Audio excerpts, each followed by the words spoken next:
Salam bola. Tribuners, kita kembali dalam bincang Piala Dunia 2022. Ya, kita semua sudah tahu Argentina setelah menanti selama 36 tahun akhirnya kembali meraih trofi Piala Dunia. Terakhir Argentina meraih piala itu pada tahun 1986 dengan bintangnya Diego Maradona. Trofi pertama pada tahun 1978 dengan bintangnya Mario Kempes. Dan terkini di tahun 2022 ini di Qatar, bintangnya adalah Lionel Messi. Jadi ada 3M di Argentina ini. Ya. Mario Kempes, Maradona, dan Messi. Entah sebuah kebetulan atau apa, tetapi bahwa 3 orang inilah yang akan dikenang abadi oleh seluruh dunia sebagai bintang tim nasional mereka di Piala Dunia. Tentu tidak mengabaikan peran pemain-pemain yang lain. Sebagai tim, mereka meraih juara. Pertandingan final pada minggu malam 18 Desember 2022 itu bisa saya katakan sebagai yang terbaik sepanjang sejarah. Saya, Tribuners, sebagai wartawan olahraga, ini adalah edisi ke-9 final Piala Dunia yang saya saksikan secara langsung ya melalui layar televisi. Pertama 94, kemudian 98, 2002, 2006, 2010, 2014 dan 2018.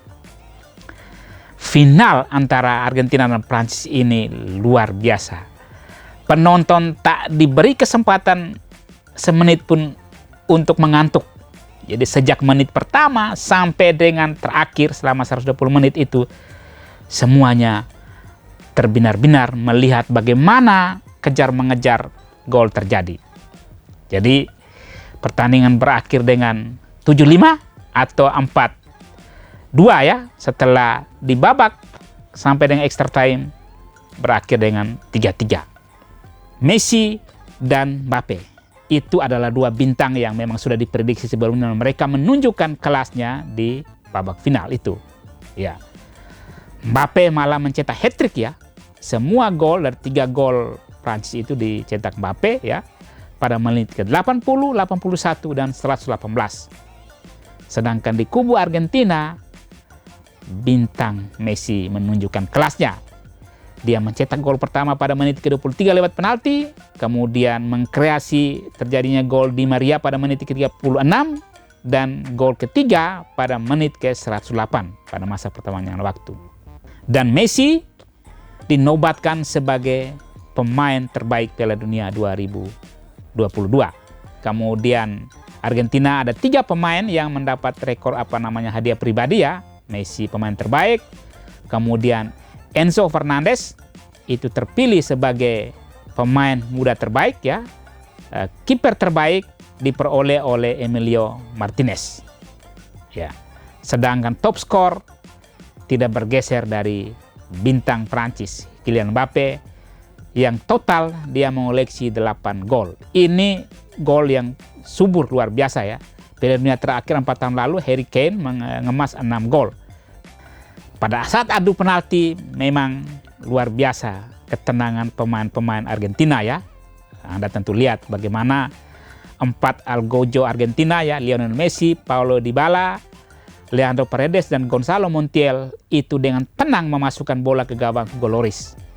Sedangkan di kubu Prancis hanya 2 yang sukses, yaitu Kylian Mbappe ya dan Randal Colomwani. Sedangkan Kingsley Coman dan Aurelien Tchouameni itu gagal.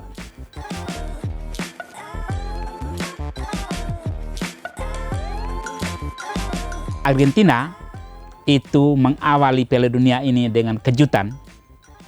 Dia dikalahkan oleh Arab Saudi, tetapi rupanya kekalahan di babak pertama itu, di babak penyisihan itu justru pelecut yang mengantar Lionel Messi dan kawan-kawan berpesta di ujung dari Qatar 2022. Jadi boleh dibilang Lionel Messi dan teman-teman Argentina itu bersakit-sakit dahulu, bersenang-senang kemudian. Jadi kekalahan dari Arab itu adalah modal yang luar biasa bagi Messi dan teman-teman. Mereka terus meningkat pertandingan mereka sampai dengan laga yang ke-7 di final. Jadi total mereka mengemas 6 kemenangan dan 1 kekalahan dengan kebobolan 8 gol, tetapi mereka mencetak 15 gol. Jadi sebuah tim yang luar biasa berimbang ya antara lini pertahanan dan produktivitas gol-golnya. Kemudian Tribuners, kalau menyimak pertandingan antara Prancis melawan Argentina di final, yang luar biasa adalah bagaimana teknik dari kedua pelatih. Sebelum ini saya pernah katakan bahwa Didier Deschamps adalah tipe pelatih yang pragmatis. Deschamps itu dia akan menyesuaikan skema permainan, menyesuaikan dengan lawan. Dan Didier Deschamps yang awalnya itu sangat ofensif ya, tim dia yang berusaha menguasai bola selama mungkin, sejak babak perempat final ketika melawan Inggris, kemudian dia melawan Maroko, itu dia berubah. Dia bermain lebih defensif, dia membiarkan lawan mengurung habis-habisan Prancis, kemudian mereka mencari celah, baru melakukan counter attack, serangan balik. Jadi Deschamps punya berprinsip adalah lebih baik pemain menderita dulu, menderita dikepung habis-habisan lawan, tapi kemudian pada saat yang tepat melakukan serangan balik untuk mematikan. Dan itu terbukti mereka ketika mengalahkan Inggris dan Maroko. Dan pola itu juga yang dalam pertandingan melawan Argentina pada babak pertama, Didier Deschamps juga melakukan itu. Jadi Prancis tidak langsung melakukan serangan frontal ke Argentina. Biar dia bermain safe dulu, dia biarkan Argentina melakukan serangan. Sehingga Anda tentu melihat bagaimana pada babak pertama itu Prancis tidak banyak mendapatkan bola. Prancis baru mulai sedikit terkejut ya, Didier Deschamps mulai terkejut ketika gol penalti dari Lionel Messi ya, akibat kesalahan terhadap pelanggaran terhadap Angel Di Maria. Kemudian gol kedua dari Angel Di Maria menit ke-36. Sehingga dia langsung merespon ya, setelah kebobolan 2 gol itu, tidak biasanya Didier Deschamps langsung mengganti pemain di babak pertama. Yaitu di menit ke-41 dia mengganti 2 pemain sekaligus ya, yaitu dia tarik keluar Olivier Giroud ya, pemain depan, diganti dengan Marcus Thuram, dan Randal Kolo Muani dimasukkan menggantikan Dembele.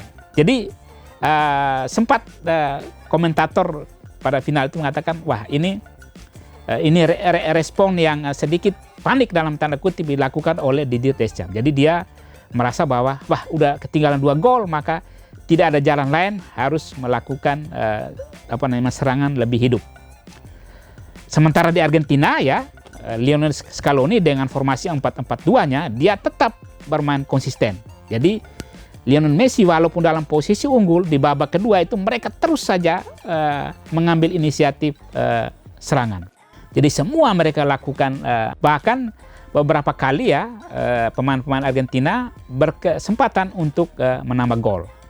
Dan Argentina, kalau dari sisi pergantian pemain, Argentina hanya baru melakukan pergantian pemainnya Scaloni itu pada babak kedua dan masa perpanjangan waktu.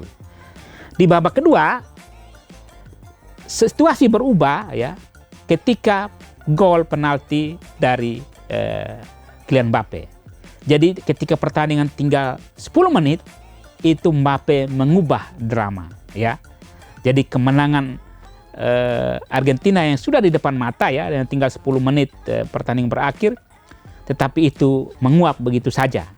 Mbappe mendapat penalti pada menit ke-80 dan 1 menit kemudian dia kembali memaksa Emiliano Martinez memungut bola dari gawangnya. Itu gol kedua dari Mbappe itu luar biasa indah ya. Itu memang Mbappe menunjukkan kelasnya. Jadi langsung disamakan sehingga pertandingan berlanjut ke babak perpanjangan waktu. Nah, di babak perpanjangan waktu lagi, Argentina lagi-lagi mengambil inisiatif serangan. Messi juga menunjukkan kelasnya sebagai bintang ya, dengan gol yang luar biasa ya. Gol itu memang hasil jeniusnya Messi ya, dan pemain Argentina pada menit 108. Tetapi kemudian 2 menit ya, jadi lagi-lagi 2 menit menjelang wasit meniup peluit panjang, Mbappe kembali memupuskan kemenangan Argentina. Jadi ini sekali lagi Tribuners, final Piala Dunia yang sangat menghibur ya.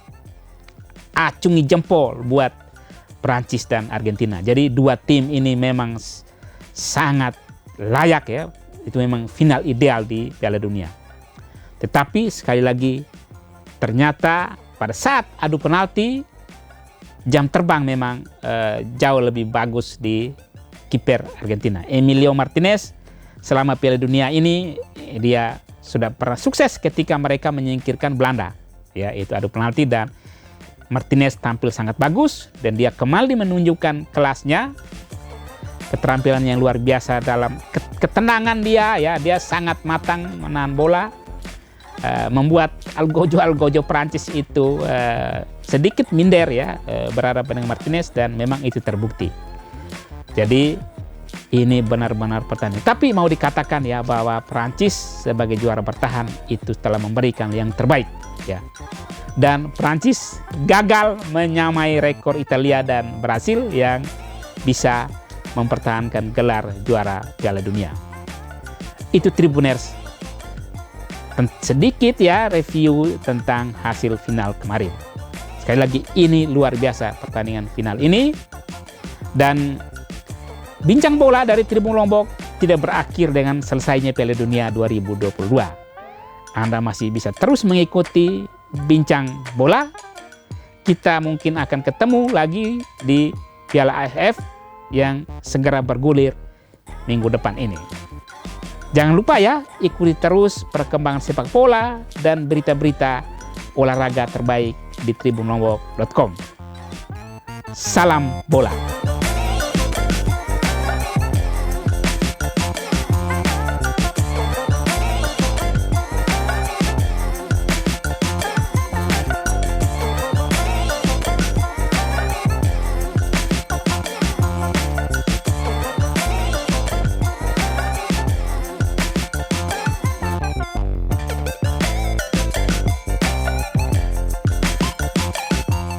Terima kasih sudah nonton. Jangan lupa like, subscribe, dan share ya.